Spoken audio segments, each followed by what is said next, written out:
Magandang buhay! Today's recipe, isang napakasarap na pork gisado.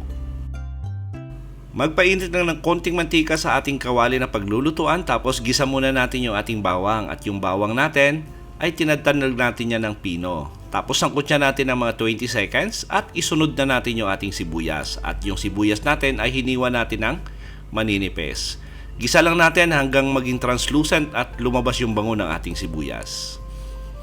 Tapos pag okay na, lagay na natin yung ating kamatis, at yung kamatis natin ay hinog yung ginamit natin at hiniwa natin sa katamtamang laki. Tapos lutuin natin to hanggang maging mushy or maging pasty yung texture nito. Siguro mga 3 minuto, at moderate flame lang yung gagamitin natin. At nilagay ko na yung dahon ng laurel natin, ginunting ko lang yan para lumabas talaga yung aroma nito at yung bango. Siguro mga 10 seconds natin isang kutsa. Tapos lagay na natin yung ating karneng baboy, at gumamit po ako rito ng pork belly at hiniwa ko lang yan sa maliliit na strips.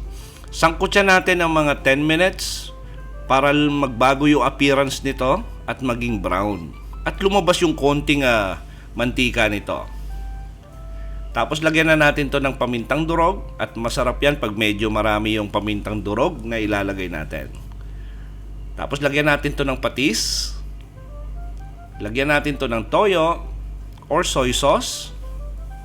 Tapos lagay din tayo ng konting oyster sauce. And by the way, para sa kompleto at tamang timbang ng ating recipe, sinulat ko po sa description box.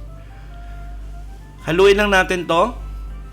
Siguro mga 1 to 2 minutes para ma-absorb ng ating karne yung ating seasoning na nilagay. Tapos naglagay ako rito ng konting asin.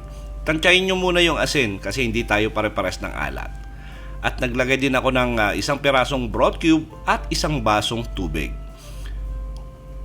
Takpan natin, tapos palalambutin natin ng mga 30 minutes. After 30 minutes, hindi pa gaano kalambot yan. No worry kasi maglalagay pa tayo ng mga ibang ingredients natin. At saka maliit lang yung pagkakahiwa natin sa ating baboy, kaya madali lang palambutin. Naglagay na ako rito ng green bell pepper.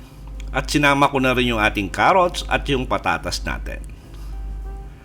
Haluin natin ng maigi.